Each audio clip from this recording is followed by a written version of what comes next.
Wait, you wouldn't do that. Wait a minute. Put your foot out.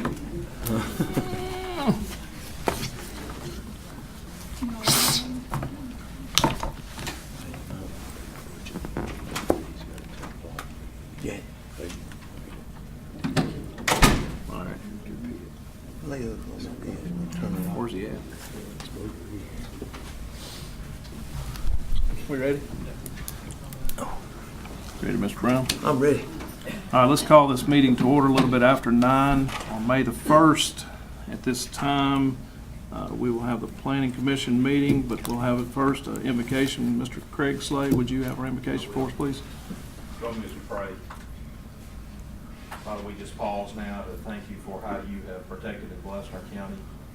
Father, thank you for seeing us through the events of recent days. I pray, Father, for those who are continuing to respond and clean up. Lord, I pray for a hand of protection around them, a hedge of protection. Father, that you would bless their efforts. I pray, Father, that as each of us has an opportunity to serve others, to help others, Father, we'll take advantage of that opportunity. Father, we won't seek to acquire any credit for what we do. Father, we'll give glory to you. Father, thank you for the privilege of service of our community. And I pray for these guys as they deliberate over decisions that need to be made. Father, continue to guide and bless our community and help us to serve you in a manner that is pleasing to you, Father, is worthy of the sacrifice that you made in Christ's name. Amen. Amen. Thank you, Craig. Okay, at this time, we have consideration and approval of the April 3rd, 2014 minutes. So moved. Second. Motion by Mr. Brown, second by Mr. Johnson. Any questions? All in favor say aye. Aye. All opposed, like sign. Motion carries. Old business. Okay, the first item under old business is a conditional use request for Ronald Evans. The property is located at 110 Kirby Drive. This is a 1.4 acre parcel that's zoned RE1A, and the request is to place a second dwelling on the property for his son. This is the site plan that shows the proposed site of the new home. This is the existing home on the property. This is a view of Mr. Evans' home, and this is the approximate location for where the new home will be built. These are surrounding properties. Is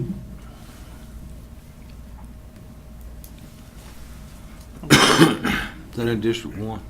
That is in District 1. Have you had any correspondence with Supervisor Morrison? Yes, sir, he's fine with that. Everything's okay. We haven't received any calls other than just one call inquiring as to why the sign was there, but they were not opposed. Okay. Is that coming Motion up to on? approve. Got a motion by Mr. Johnson, Second. second by Mr. Brown. Any questions? All in favor say aye. Aye. All opposed, like sign. Motion carries. I'm sorry, that was just a review for Monday. That's It's just going to be review. done at the Monday. That's what I was going to ask you. I'm sorry. Okay. It was just a review. You don't have to be a weekend. Yeah, I want to send it to Monday. You're going to resend that motion to Monday.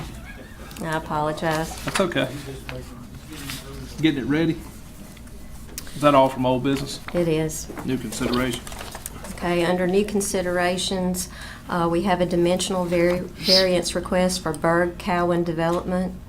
They're proposing a subdivision called Cowan Creek. This is off of Greensview Drive in District 2. Glensview Drive, I'm sorry. They're going to develop 12.52 acres. It's zoned R1B. This is the Willows of Castlewoods that it adjoins. The R1B zoning requires a minimum lot size of 8,500 square feet and a minimum lot width of 70. 8 of the lots do not meet the 8,500 square foot requirement for lot size, and 6 don't meet the 70-foot minimum lot width. The smallest lot is 8,000 square feet, and the smallest lot frontage is 61. It's 37 lots, and this is their detention area. Okay.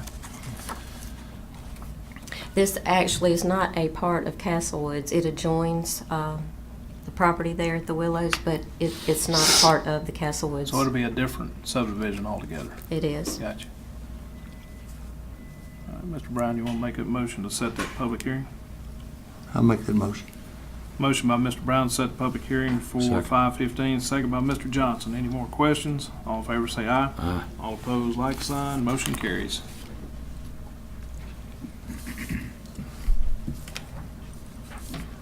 Good morning, Mr. President. Good morning. This time, we'll open a public hearing. It's a nuisance hearing on a District 3 property for Thomas Clark, 302 Keith Avenue, again, District 3. This time, I'll open that public hearing. I'll ask if there's anyone here to speak on the Thomas Clark nuisance property hearing. Clark? Okay, Mr. you here? Come forward. While Mr.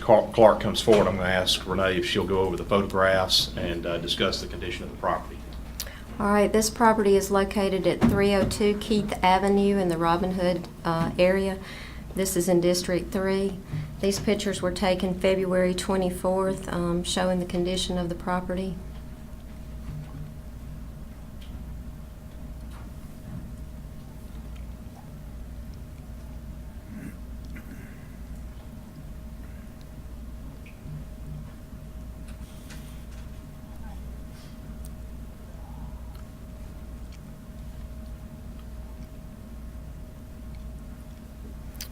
Okay, and these are the new pictures that were taken yesterday. Mr. Clark has installed a fence.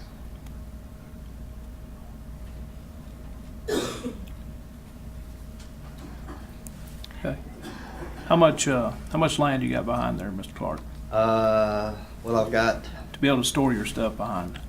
to be able to store the stuff Right, inside the fence? right. Probably about an acre and a half. Okay, so you're gonna, But no, I've cleaned up out there too. Inside the fence is all pretty much cleaned up. I still got a little to do, but you know, all that stuff that was you on and there's you and gone. I talked, what, about 2 years ago, 3 Yes, years sir. ago? Yes, sir. You said I wouldn't see you again? I hadn't planned on you. I got rid of all those cars and all that stuff's gone. Okay. The only non-running at the moment vehicle is that dually that was on there. Right. I just gotta put a clutch in it. So the fence, is it surrounding your whole property, so it's really not seen? Pretty much. Yes, sir. It comes all the way down, all the way around the side, around most of the back. Okay. So, So I won't be getting any more phone calls? No, sir. No more emails or anything? no, sir. I've got another property down the road, and I'm gonna start on it this weekend now that I've got this took care of. Okay. But it's not this. It's an old mobile home that was tore down, and I gotta get it finished cleaning it up. Right. Okay. Renee, does that, with the pictures, it looks 110% better and you've done real well for the last, actually till about 6 months ago, I started getting the phone calls again. So if you would, just keep it the way it is and Yes. keep it, let's not, I don't want to see you again. And keep the fence in good repair too. Yes, If sir. you would. Renee, have you got anything else to add on, does it meet the criteria? It's better, much improved. Okay. Keep it straight this time. All right. Thank you. Thank you. Have a good day. Mr. President, this time, unless there's someone else to speak on the matter, we will close that public hearing. At this time, it'd be appropriate simply to dismiss this particular action. So a motion to close the hearing, or we'll close the hearing. A motion to release this matter from nuisance consideration would be appropriate. Okay, I'll make that motion to release this for consideration for nuisance. Second. Motion by myself, second by Mr. Brown. Any questions? All in favor say aye. Aye. All opposed, like sign. Motion carries. Next, we have the James Neese nuisance consideration. This is at 130 Andrew Chapel Road. It's a District 4 property. This time, we'll open that public hearing. I'll ask if Mr. Neese or anyone else is here to speak on the condition of the property. Mr. Neese. Mr. President, I don't see anyone here to speak Hold on on. that. Here we go. I'm sorry. I apologize. Come forward. She didn't want to run over you, Craig. Yes, ma'am.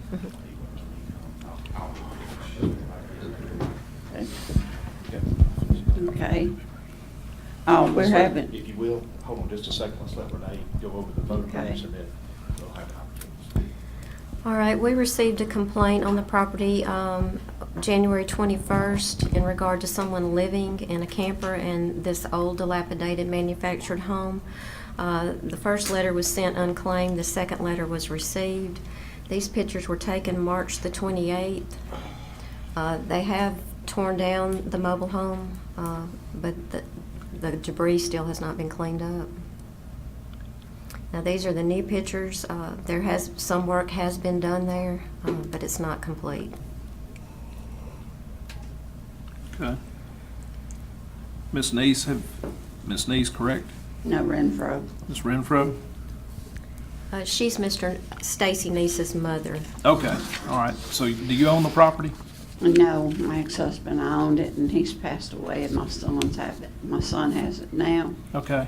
Is he doing the cleanup on it? No, he's working in Oklahoma. We have somebody out there that is cleaning on it. They said they should have it in another week or two. They're cutting the frame up on it now to haul off, and they'll clean up the debris. Okay. She did give me her son's phone number. So now we have a contact number. Okay, good deal. Any more questions from the board? We need to close public hearing, give them Okay. 30 days. Okay. Hang on, let's close that public. At this time, it'd be appropriate to close that hearing, and we'll close it. You've got options. It sounds like there's activity going on, so. I'd like to give them another 30 days 30 before days. we declare it a nuisance. Okay, got a motion by Mr. Johnson, Second. second by Mr. Brown. Any more questions? All in favor say aye. Aye. All opposed, like sign. Motion carries. Thank you. Thank you. Mr. President, the next item is the Sammy and Edna Harris estate. This is a Barker Road nuisance property, again, District 4. This time I will open a public hearing on that matter. I'll ask if there's anyone here to speak in the Sammy and Edna Harris estate nuisance property matter.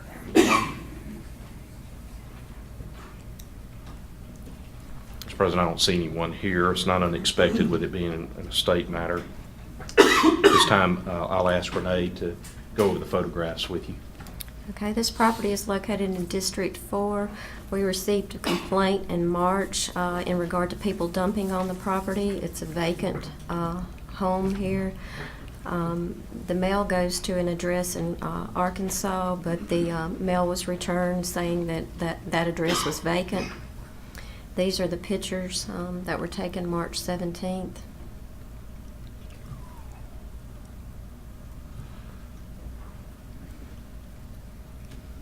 All Now, right. these are new pictures. Of course, there's been no change because we haven't been able to make any contact.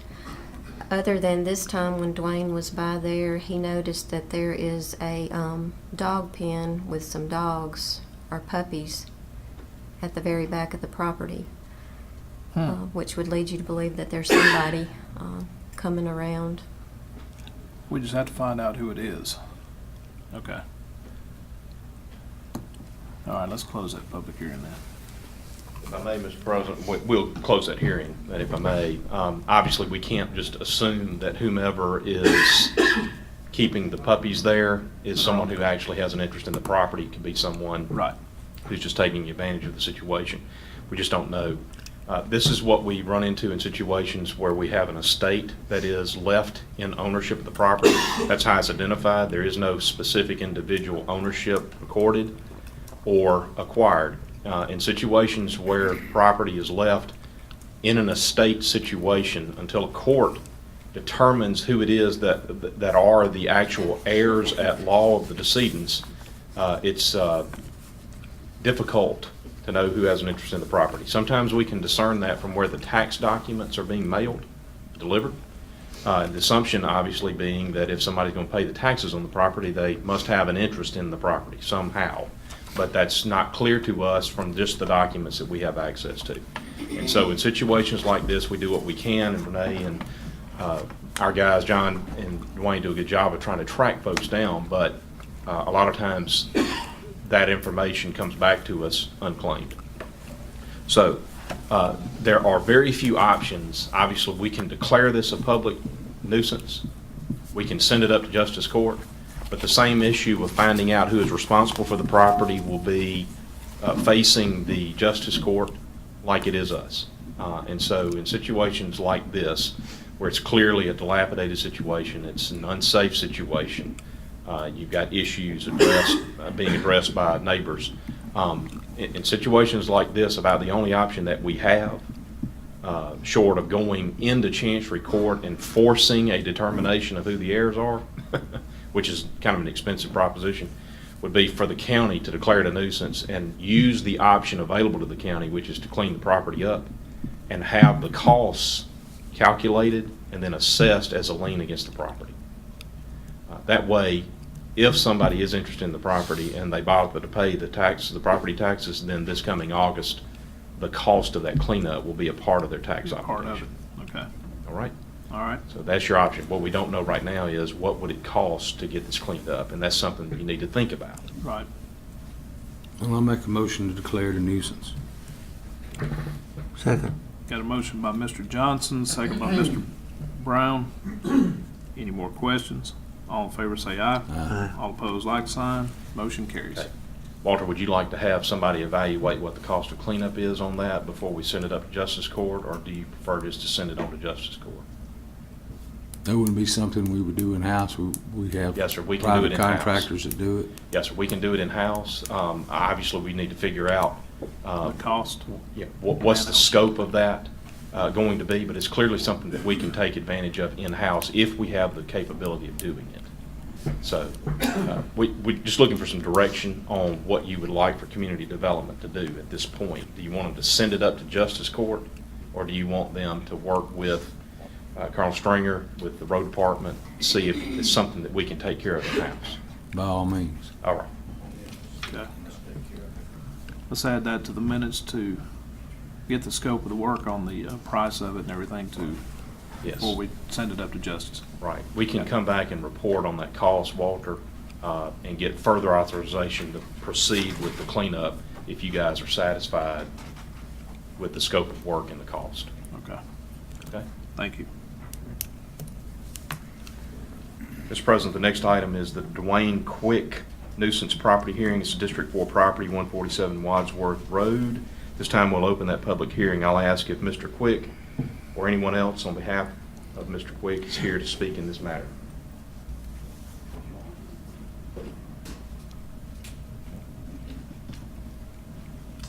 Renee, while Mr. Quick is coming, if you'll show the photos. All right, we received a complaint February of 14 in regard to the property and the yard being full of trash. Both certified mail letters were received. These pictures were taken February 12th.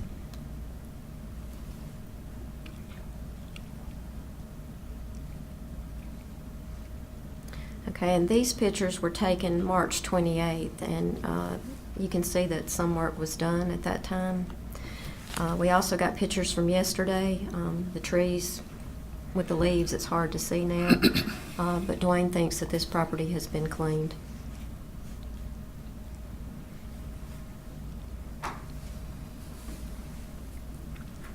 Okay. What's, has it been cleaned? I mean, it appears that it's, Yeah, they were working on it. I can't do it. My back messed up. right, right.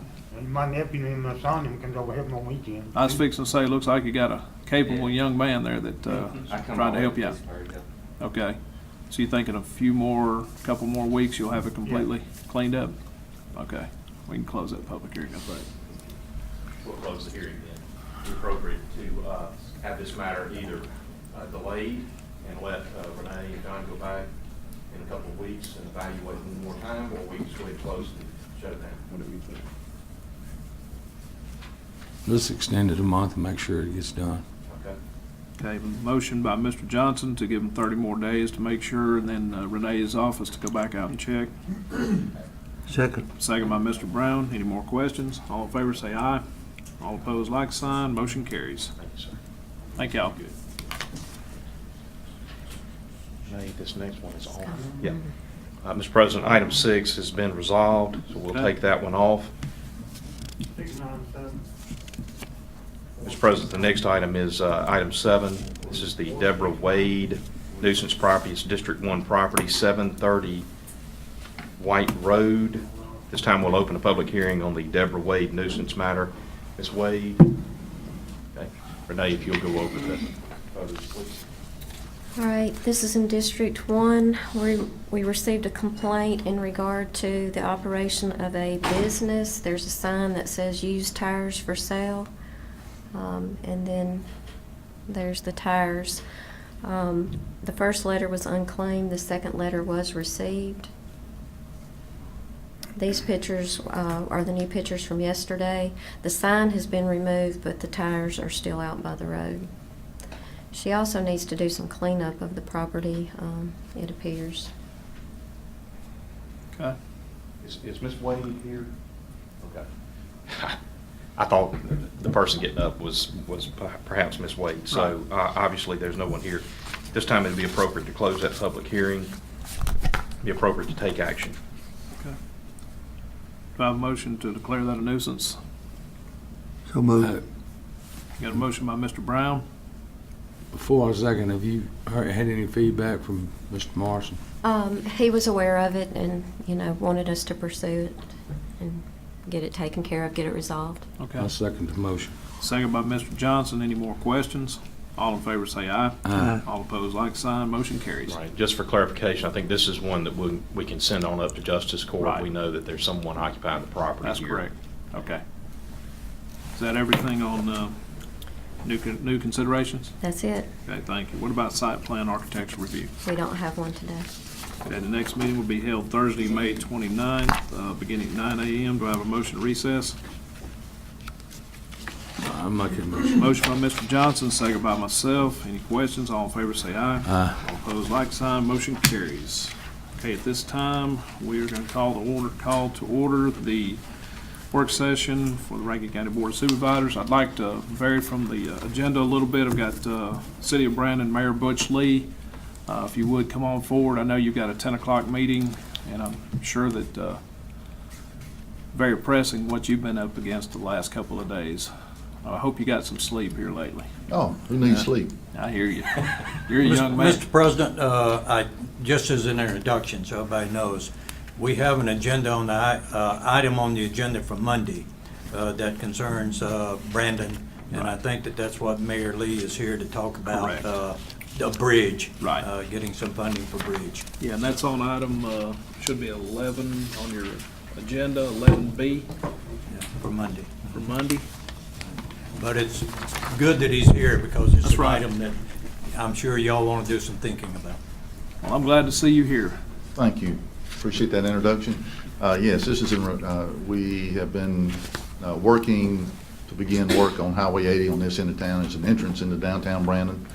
This is an interlocal agreement that's been provided to the administrator, and board attorney has as well. We have been successful in going to MPO, Metropolitan Planning Organization, to get $300,000 for 2 signals, one at Lewis Wilson and Highway 80, and the other at Trickham Bridge Road and Highway 80 and Pleasant Street, which would be significant upgrades to that intersection because there is no signal there at this time. There is a wired signal at Lewis Wilson. We'd be proposing to put a mast and arm signal up and create turn lanes at Trickham Bridge Road, which is a real need. The other components of this are we were successful in getting $500,000 from MDOT through the legislature bond money this year. And in earlier conversations with the board, we indicated that there was ad valorem money that would be available from the citizens of Brandon to use only for bridge work.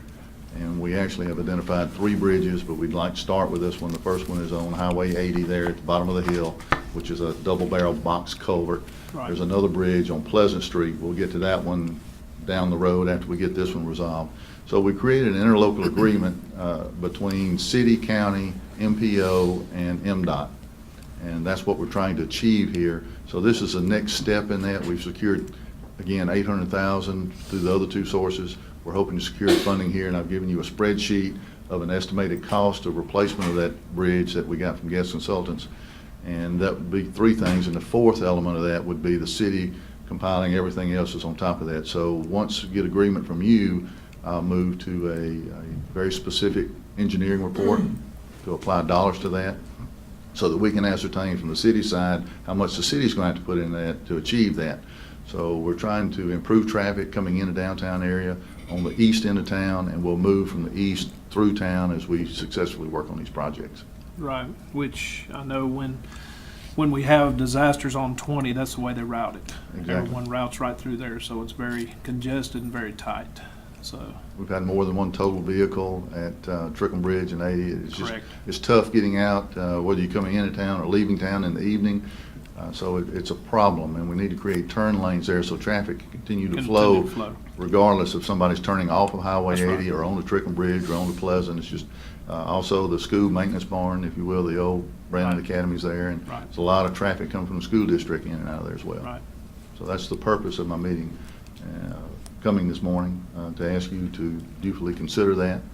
Do you have and I know you kind of alluded to it, do you have a somewhat cost estimate at all? I mean, a roundabout figure at all on those? It's bounced everywhere from 1.2 to 1.5, $1.6 million because this will be a curb and gutter. Right. There is enough right-of-way there to do that, we believe. It will involve creating a turn lane, and before I forget this, the Federal Highway Administration considers that bridge a functionally deficient bridge, meaning it's got too much traffic on it. If you travel down Highway 80 here in Brandon, you're actually moving in a 4-lane capacity, which narrows to a 3, which narrows to a 2-lane when you cross that bridge Right. in a span of about 100 and 120 yards. That's right. So again, the cost of that, somewhere in there, we want to create sidewalks on either the north or south. It'd be nice if we could do both, but I don't believe we can achieve both. But one way or another, to begin the process of connecting downtown to Shiloh Park Right. for pedestrian and bike traffic. So that Okay. would be a component of it as well. Okay. All right. Any questions from the board on that? I know we've talked several times on this, you know, off the side and stuff, but I wanted the rest of the board, of course, I'm sorry that 2 other members are at PDD conference right now, so, are you gonna be back on Monday? I know you've got a Yes, busy schedule. I'll be back so- on Monday to address it, so give you time to develop questions and other Gotcha. inquiries, give council here the time to determine if that interlocal agreement that we've created is sufficient for the county, or if we need to modify that and go back. So our board has signed off on it. If your board signs off on it, then the next step I would do would carry it to MDOT to get them to sign off on it, and Start we'll working. expedite this. So Gotcha. Right, so Okay. it's a hurry up and do for us. Okay, I've looked at the interlocal agreement, and it looks accommodating to me. good. It looks in keeping with the type of interlocal that we're used to seeing in these cooperative projects like this, where you've got several entities that are involved, so. Right. Would this, with this going on, would it come out of Bridge and Fund, or how? Bridge and Culvert? Okay, gotcha, okay.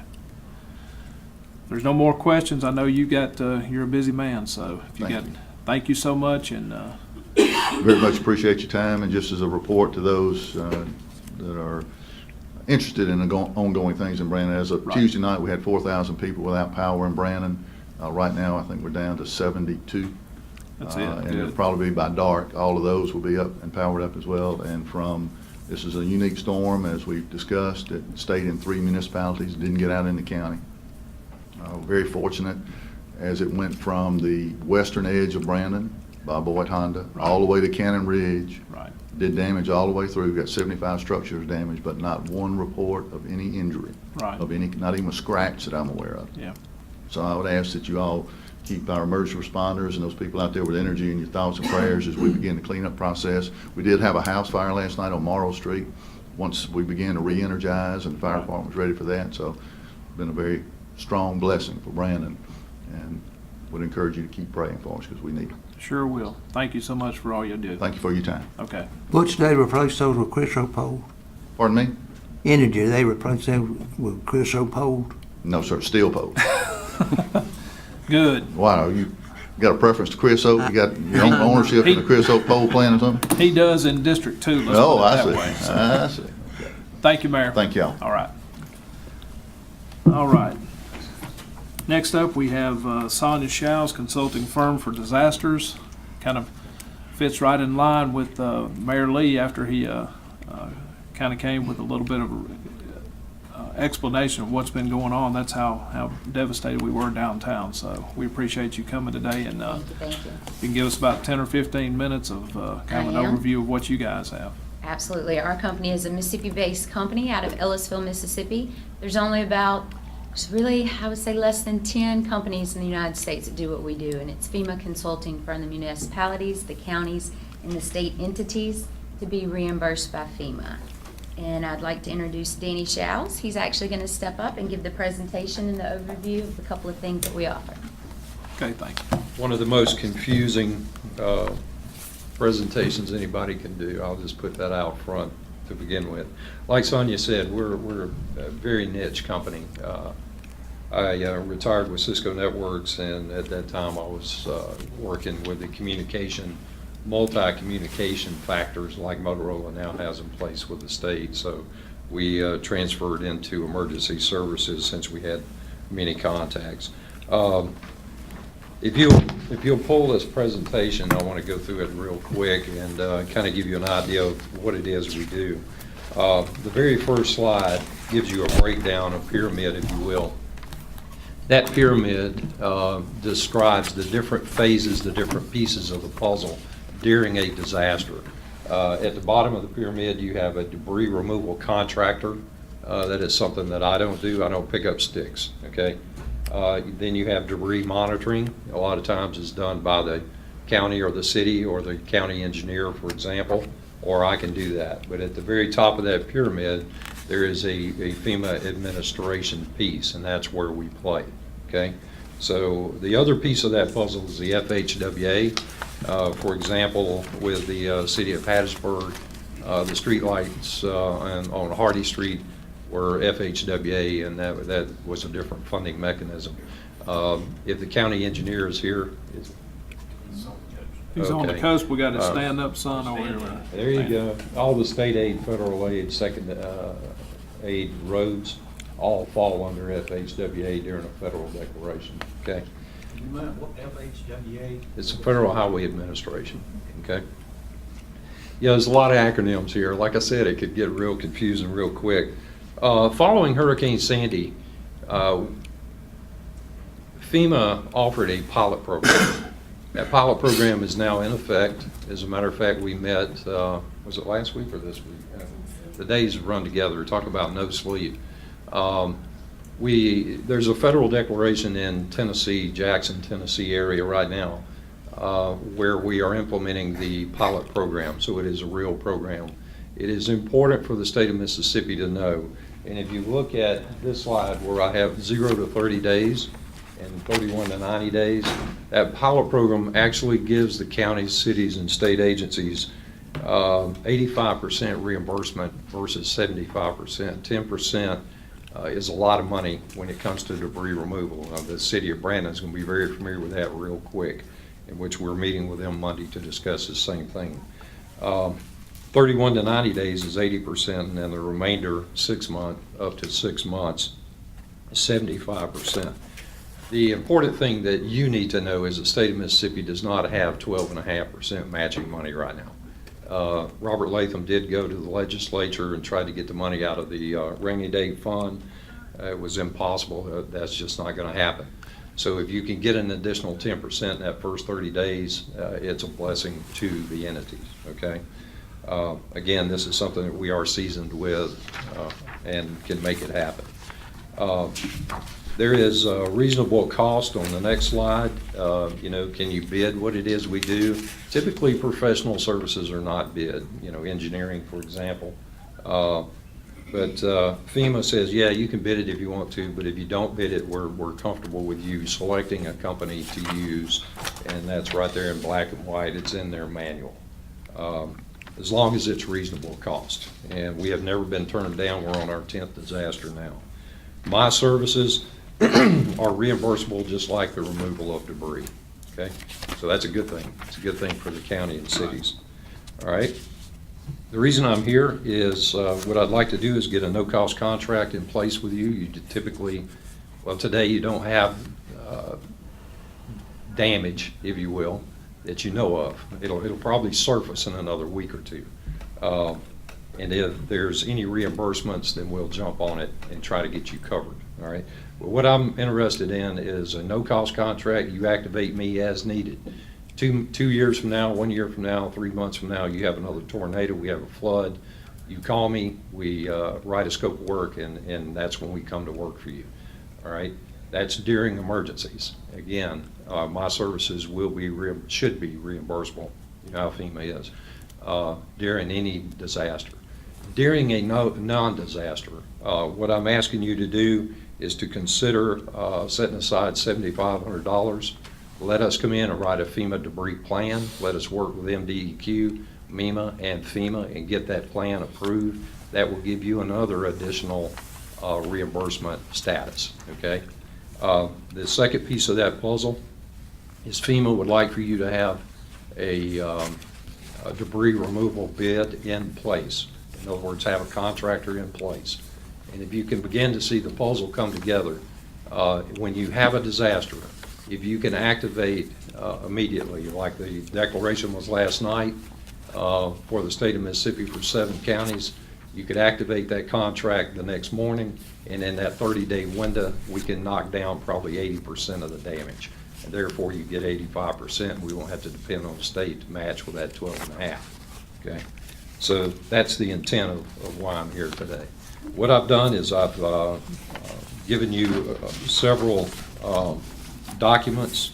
One of them, this letter, explains a lot of what it is we do. I also have my cost in there by the hour. I also have references in which I would advise you to call any of our references. Connie Everett, for example, with the city of Hattiesburg, announced last night she's retiring. I hated to see that. But Jones County, Wayne Vaughn with the Mississippi Department of Health, in which we have multiple contracts. Marty Clemens up in Jackson, Tennessee. James Robertson with the Yazoo Delta Levee Board. David Burford with Washington County, et cetera, et cetera. Be sure and touch base with some of those people if you feel led to. Also have a temporary contract that I've been using for the past 6 years, and from an attorney standpoint, there shouldn't be a whole lot to change in it. It is tuned directly around how FEMA works. Okay, so that's my presentation this morning. I hope I didn't eat up more than 15 minutes. No, that's fine. Okay. Because and I met with Sonia yesterday, and it was very interesting, that it just kind of came in touch. It's I know there's a lot of paperwork, even whenever we had Katrina, it's a lot of paperwork that, that even we did, as far as me working over with the city over there, that we had to keep up with, is very mind-boggling. So that's why I wanted the rest of the guys to kind of hear, and you just basically touched the tip of the iceberg from what she told me yesterday. So, I just wanted you guys to come today and at least let three of my board members hear, and let the attorney and Mr. Stringer and Miss Laura hear some of this stuff. So, and also Ken, from Sheriff's Department, let them know kind of what your services are out there. And from what I understood, you're the only Mississippi-based. That is true. That is very true. The closest competitor we have is in Arkansas, another one in Texas. So, yeah, you're very, very near and dear to Mississippi. So, but that's one thing, like I said, I wanted to let them, and we may do a lot of that stuff ourselves. Yes, sir. If I may, Mr. President, how does this fit in with the Corps of Engineer debris removable program? Typically, for example, Smithville and Moore, Oklahoma, for example, if it is a major storm that wipes everything in your county or city completely out, the Corps of Engineers will step in. At that time, I'll take a back seat to them as far as debris management, because that's what they're going to do. But you will still need me at the administrative level to get the paperwork done for all the other departments, the sheriff, the engineering, the health, et cetera, et cetera. Every department in the county is affected. I've got a quick question if I may. I would assume that not every disaster qualifies as something that either the state or the feds are going to come in and occupy any sort of space on. Walk us through sort of what the types of emergencies that we're talking about here being covered in the contract. What are those? Okay. Typically, it's going to be flooding, it's going to be tornadoes, it's going to be hurricanes, it's going to be fire, things of that nature, even man-made events that would be activated. When all utilities are down, typically you're going to get a declaration. That's a good judgment call. Your telephone, your power, your water, your sewer, because there's no power to run those things, that happens. Another example of that was when the hailstorm came through. Utilities weren't necessarily affected. There was no declaration. I'll give you another example of that also. With the situation that we're in right now, Mississippi has to reach a threshold of $4.2 million to Correct. get a declaration. So all of MEMA was out trying to accumulate the damage assessments that were done in every single county. There were 16 counties affected, but only 6 or 7 got the declaration. Still to come, we have a contract with Jones County, and they're still reporting their damage, so it could be added on later. But you need people that know this and know the system, because it's a whole different language that MEMA and the feds talk. And if you're not used to talking that every day, it can get you. Oh, it's mind-boggling is what it is, no doubt. This pilot program is tuned around debris, okay? As you can see, it is the biggest cost factor associated with a disaster. And the pilot program also gives you your base time and your overtime wages associated with it. If you elect to go with this particular program, in which all of my customers I have on the tee to do so. But again, the key factors are we have to have a debris management plan. We have to get with MDEQ, and it has to be approved. We also need to go ahead and bid your debris removal. If you use it, fine. If you don't, it doesn't matter. But when that time comes, you have one phone call to make it happen. And I will tell you that all of my customers that we do this with, we have 2 contractors, just in case it's a major event or if one of the companies goes out of business in that period of time, that you have that contract. And that has proven itself over and over. Do y'all work with local contractors for those counties? We do. The smart thing to do is put the bid on the street.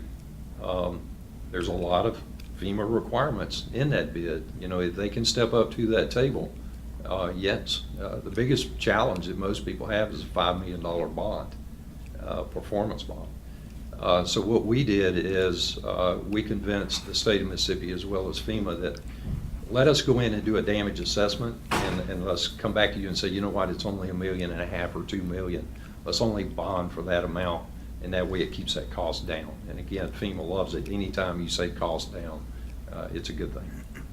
Anytime you can get your debris bid in a non-event is good, because you'll see in the next day or 2, you're gonna have a circus come to town looking for work. In Hattiesburg, when they did not have a debris contract in place, and when we bid it, we were the only game in the United States. We had 72 bids turned in. Don't want to get in that situation. There's no way to judge 72 bids. Being an engineer, if you had that many responses on one road or bridge, it's not a good thing. Right. So the city elected to continue using their own people. They did use their engineering firm for monitoring, and they also had mutual aid agreements with other cities and counties that came in and helped, which are now getting reimbursed.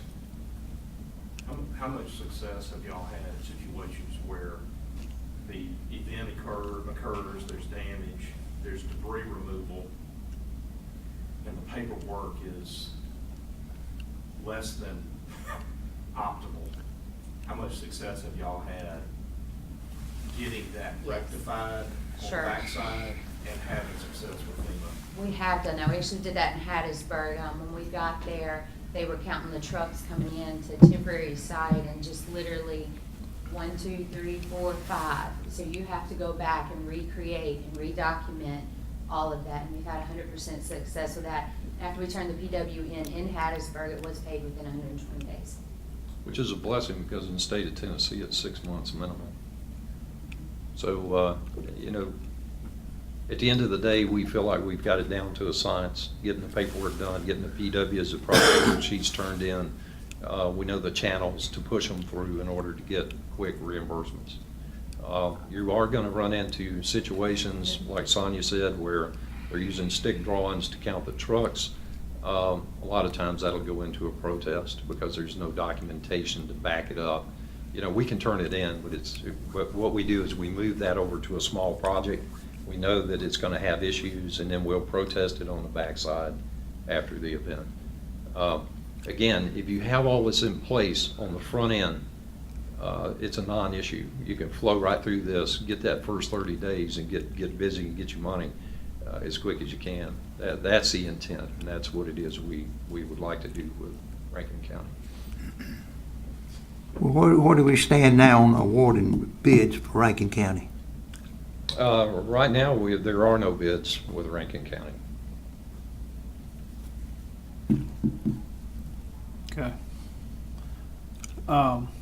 That's why I wanted you guys to come over today, and especially with Craig and Hoopy, to be able to look through your, listen to what you had to offer. And I think it's a good time, especially after the aftermath, especially what we've seen and what some of the things that we are going to see in the future. I mean, it's not just if, it's going to be when. That's just inevitable. So at least we can be looking at it and start pondering over this, so we can, be proactive instead of reactive on it. There you go. And again, having everything in place, that first 30 days is Crucial. nice. Right. We've been after FEMA for the past 5 years to do that. Right. And they finally pulled the trigger on it. I'd recommend that you dig through that contract. If you'd like it in a Word document where you can doctor it up, I can do that too. Sonia, give them a card. All right. Okay.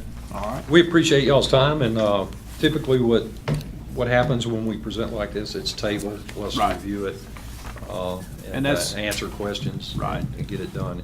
It's very confusing. It is. After Katrina, the word supervisor, debris, and jail seemed to fall in the same sentence Yeah. several times, and our intent there is, of course, to help you keep, stay out of the newspaper. Nothing offensive. Thank But, you.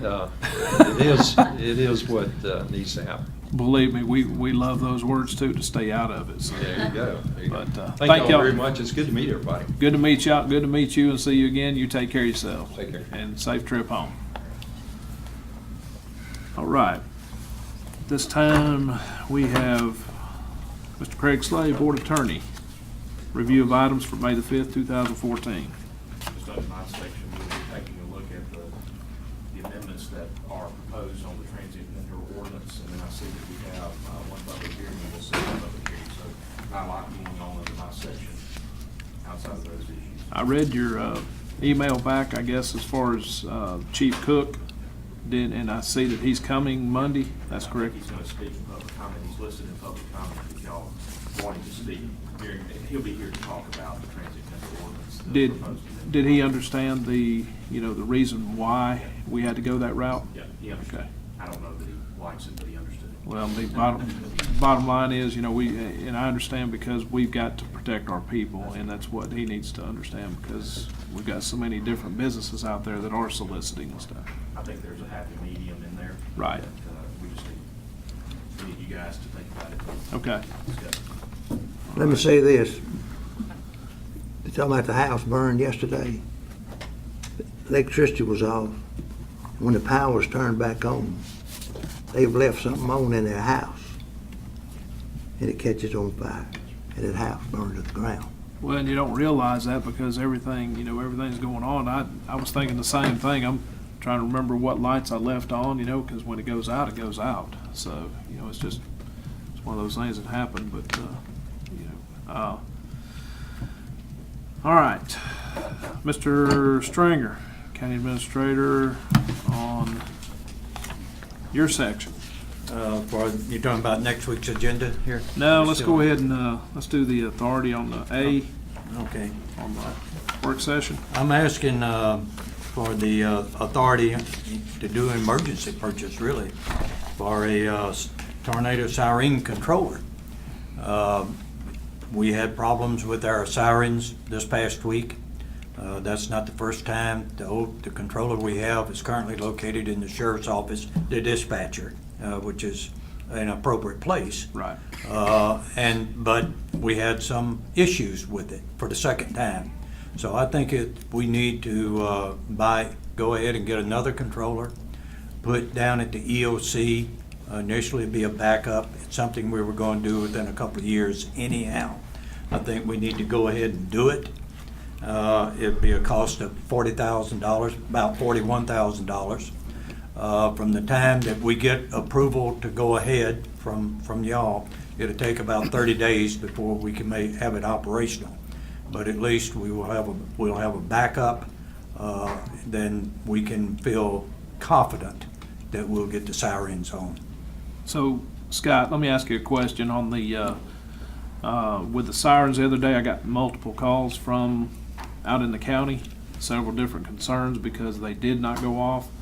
From what I talked to you this morning on, what was do you know the reason why they may not have gone off, or? I can't answer that question. You know, the computer was locked up, So, and basically, we had a tech come in and fix it. okay. So it could have been due to the weather, power surge. Any multiple things, but Yeah. what we're saying is if you have a backup, chances are at least one of them's gonna work one way or the other. Yes, sir. That's what we're shooting for. Yes, sir. Okay. Also, the backup will be at a different location. Right, too. different location. I'd like to point out, and I think I'm right on this, Scott can verify it, we did a silent test that morning, Right, and it worked. It's just that when we needed it that afternoon, something had happened that locked the computer up. well, And of course, then it took some time to get it straightened out. and I guess the old adage is if you have all your eggs in one basket and then all of a sudden you have problems, you don't have a backup, then all of a sudden we will get the calls and, could possibly have lives that could be Yeah. at risk. So I think it's a good idea that we do have a backup plan and a backup place for those. So, Well, when we test the units on the first day of the month at noon, is there someone at each location to verify that siren's working, or is there some technology that tells you that all of them are working at the? We have fire departments, the fire departments go out and check them, and sometimes we go out and watch them also. Somebody's there every morning. yeah, we started that back about 5 or 6 years ago. I know that, that was one of the concerns we did have because it's several different areas. I know that that's one of the things that we did discuss with you guys to make sure that we did have someone physically on site. And I know that y'all had implemented that 5 or 6 years ago, so, Secretary sends out all the emails reminding everybody. right. So, Yeah. yes, there's someone there. I don't think that there was a problem with the sirens themselves. I think exactly what's happened was the initial, whatever happened at the sheriff's office, with that piece of it. I think that we, didn't have, it's just technology. So if you had it at a different place, I think we'd have been well served. Well, if we'd had a Backup. now, the Not lockup a- could have happened Exactly. anywhere, not just the sheriff's Well, office. that's what I'm saying. But A backup. but if we have a backup, we immediately got. Now, how would that, Scott, you're way more technology, how would we know, that did not trigger from the sheriff's office, and what would happen then? That they would call you or get a hold of you guys to trigger it then, or how would that work? Normally what we do when bad weather comes in, we go to the EOC. Right, I call the sheriff's office, let them know, we're down here watching weather. And probably what we'll do is we'll take control over them once we, put the EOC up. okay. Sheriff's be back up. Let the sheriff start, okay. So, but how would you know then if it wasn't going off? Basically, the computer, all the sirens tells the computer, I'm here, I'm okay. Right, Basically, we rely on that. okay. All right. So then if it was saying, no, we're not okay, then you hit the sheriff's department and say, hit yours then and set it off. Gotcha. Okay. All right. We need to take action on this today. Yeah, we need to. Do I have a motion to approve this purchase? So moved. Second. Got a motion by Mr. Brown, second by Mr. Johnson. Any more questions? All in favor say aye. Aye. All opposed, like sign. Motion carries. How long, you said 30 days before we get installed? That's what I'm being told. I'm being told. Okay. So it'll be compatible to the same type, everything? So, great. Thank you. All right, let's look at the agenda for Monday. Do we have any questions, concerns? I had one about, under item 9, number A.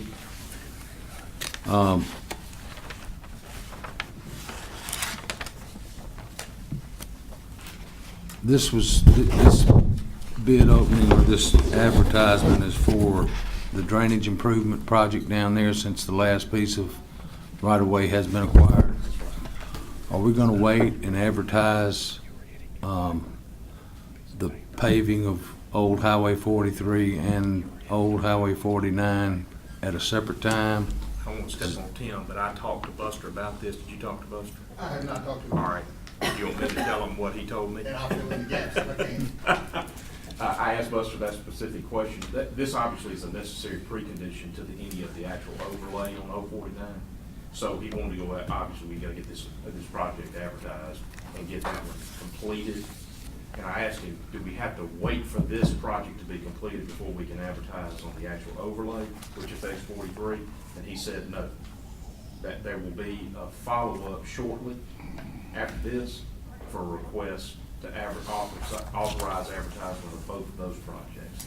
So the answer is, according to Buster, no, we won't be waiting. We'll go ahead and advertise those, it's just not ready to advertise right now. All right. Is that good? Well, next time you talk to Buster, tell him sooner is better than later. I understand. Tim, what kind of drainage improvements we talking? I mean, or do we have a cost analysis figure or something? I don't have the cost estimate with me, but it's 3 large, they're culverts now. I think we're going back with boxes on all of them. It's three locations that are terribly undersized on Right. 049, and we're replacing those. I believe they're all, one of them may be a large pipe. You remember that? I think one of them's a pipe, but the other two are actually pipes now, but we're going back with box culverts. Okay. Well, and I hate to get off on a different subject, but it is kind of the same subject. I've had several complaints on, down on Cato Road, you know, whenever we did the improvement, had the improvement to the bridge down there, that we're getting more, seems like after we did the improvement, you know, the shoring up of the bridge, we're getting more flooding going on. Can you go out there and have that checked and find out what's going on? I don't know if there's any kind of a blockage or what, but it seems like there's more flooding going on, and I'm getting that from the constituents out in that area. We'll certainly check on that. Okay, so I don't, like I said, I'm not an engineer, so I told him, I said I would get with my engineer and find out exactly what's up. We'll take a look at it, and it may just be the conditions of the rainfall change. It could have been. We'll go back and look at that too, And and even- look at the conditions and see if they've changed something that might have modified the drainage. Right, okay, thank you. Anything else on the agenda or the consent for Monday?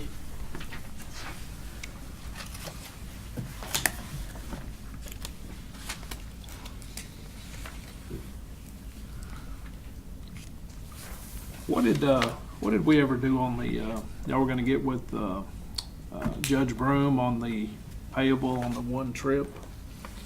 What ended up on that? Do we know? Oh, you're talking about the one that he and Paul Right. delayed on? Yes. I'd have to refresh my memory, but what ended up happening was that they went and I think would have to be reimbursed, I'm not sure. But I'd have to look back at my notes. But Okay. they did reply back to us after the meeting and provided us what they needed to provide us. Okay, all right. Mr. President, I got one other item I'd just kind of like to have a discussion on that came up as a result of the storms this week. Since about 1992, I understand, the county policy has been that we do not go on private property, even in the emergency situations, except in the, of course, the loss of life injury. That our policy has been that the debris is brought to the curb and we pick it up at the curb. It came up this week on whether we wanted to continue that policy or not on getting out and helping some citizens and so forth. So and of course, I think the reason the board adopted that in 1992 is when we got into this, it's where does it stop? And does the county then, does everybody in the county expect the county to show up and remove their debris off of their private property? And there are other ways to get the debris off the private property, and the policy has been to the curb. I don't know if, I'm sure that there can be some situations to where we'd want to take some other actions. For example, certainly you'd want to get, I think that we need to, and I don't think we've done this in the past even, consider getting a tree off the house to where you can get a blue tarp on it to keep the rain out of the house, that type of stuff. But just like to have a discussion, let y'all think about it and discuss it more in the future. Do we want to maintain that policy that we don't go on private property with county assets for debris removal? That if it's brought to the street, we pick it up. But the debris removal on the private property is a private property owner's responsibility. Okay. So that is a policy right now? Well, that's from what we 92? have operated. I don't know if it's written down anywhere, but that's apparently the way we have operated since 1992.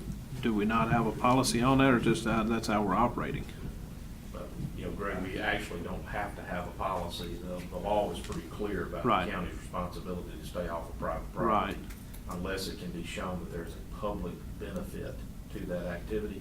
So our policy basically follows what the law is. Right. Now, there have been AG's opinions and interpretations given about what we can do in emergency situations. Right. If it's for the protection of life or to prevent further damage to the property, which is kind of a gray area. Right. Then we're authorized legally during the period of that emergency, and we are currently under an emergency Right. declaration by this board. Right. During the period of emergency, then our county personnel and equipment can be used to deal with the potential additional further damage to property. That's what we're talking about here. There's some parameters on it. There's also this other issue that I'll point out, and it's that my experience has been that most homeowners have a homeowner's insurance policy covering their property, and that homeowner's insurance policy can be triggered to cover the county's cost in that situation.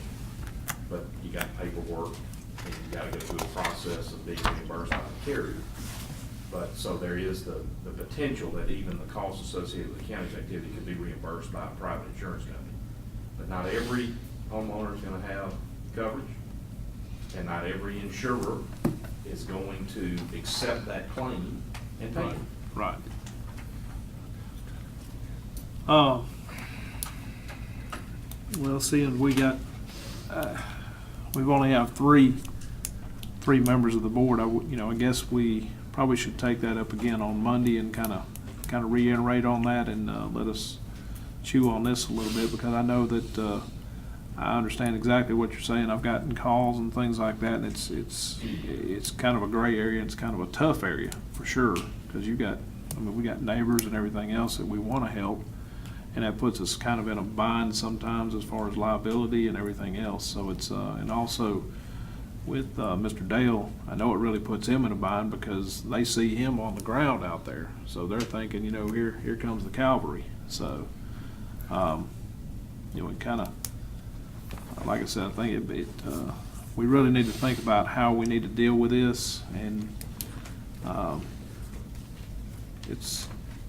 it's a tough situation. And like you said, if we can go by what the emergency from what they've given us from the AGs and everything else, I think that gives us some guidelines. Well, if I can throw this in here into the mix, what you heard this morning from Mr. Childs is a step in the right direction of some sort of plan on the part of the county. Right. That allows for a very speedy response. Right. That's a private entity who is under contract. Right. Through the county to provide debris removal services. Right. And the idea behind it is that it can be done quickly. Right. Emergency happens, we've already got a bid in place, we've already got a contract in place for administration. Puts it They way can out. move forward. Right. The county doesn't call anybody. Right. Your consultant makes the phone call to the bid recipient, and they go and implement the debris removal. And County's not doing it. they handle all the paperwork and everything else that goes That's along what I with heard. that. That's I need to look at the Right. fine print. We need to go into that a little bit. further. exactly right. Look at the fine print. Right. Since they're a private entity, then they could go on private property. Absolutely. Oh, and I would be more inclined to go that route than to change the county's policy. The reason that I asked the question about what sorts of situations What are covered under defines- what they're right. talking about is that the triggering is the type of emergency where you've got this threshold 4.2 million, utilities are all down, et cetera, you know there's gonna be a FEMA reimbursement trigger there. Right. That's the key. And I think, well, you know, just, I guess, if y'all would dig into that for sure, that's the reason why I wanted them to come this morning. You know, I wish that we had the full board, and at least now you guys have a better understanding of what they were delivering. So it sounds like we need to at least move in some kind of direction, because, you know, people are looking at, you know, for some help for sure, which understandably so. We've got to look at the fine print. Right. The rule, the FEMA rules may be that the contractor is responsible for conducting the debris removal in the same manner that the public body would do it. Right. If that's the case, then they're not going to go on private property. Right. And so, there's a lot of details Yeah. we need to get to the bottom of. Exactly. Okay. Anything else? All right. Mr. President, I would like to thank Dale and his crew for doing a fantastic job up to this point. And, of course, we don't control the water. Of course, some things we do, but we don't. Well, I got to commend also the Sheriff's Department. I got a good report yesterday from Chief Kibbe over in Pearl. Said that they had total chaos over there pretty much, you know, whenever the Highlands 37 just completely destroyed mobile homes over there. So trying to get the people, the sightseers and everyone else that was out there until the Sheriff's Department showed up. And once the Sheriff's Department showed up, then everybody moved. And so kudos, Ken, just if you would relay that over to Brian, let all the guys know we appreciate that. And he was more than thankful. I mean, he said that when NBC come over there to yesterday to ask him questions, he said it's a team effort, and pointed out the fact of you know, that everyone worked together. And that's one thing that Rankin County is proud of, you know, that everyone works together whenever, because you did have a lot of sightseers out there, and couldn't get them out of the way fast enough, but you guys had them moving. So let you guys know about that. We appreciate y'all. Mr. President, also to add on to that, all of the first responders Right. from other cities, counties. Yep. I was out there for a little while that evening, and when you walk in the place, it is just chaos. Right. But at the same time, it was an organized chaos that you had groups knowing what they were going to do, and groups going here and searchings, and groups doing various other functions. When in fact, when you got into the middle of it, it was not as chaotic as Right. it looked. It was pretty well organized and pre-planned. Well, and that goes back to the pre-training and everything, the training that those guys go through. You know, a lot of times we look on here on the agenda and we see a lot of training and everything else going on, but that's what they gear up for. I mean, we don't want disasters, and we hope and pray we don't have them, but we're going to have them. So if they don't have the training and everything, the communications to go along with that, then it is going to be chaotic. So everything seemed like it went smooth. And a lot of cooperation between the various departments, whether you talk about municipality, county, or whatever. Right. It was, what do you need? And I think most people understood who you went to. Right. To get that done. So they need to be complimented. Oh, yeah, sure do. I know we still got a little ways to go, but it's definitely gotten a lot better, just even since I think we learned a lot from Katrina. So, but if nothing else, do I have a motion to adjourn until May the 5th, 2014, 9 a.m.? Make that motion. Motion by Mr. Johnson, second by Mr. Brown. Any questions? All in favor say aye. Aye. All opposed, like sign. Motion carries. How y'all doing out there?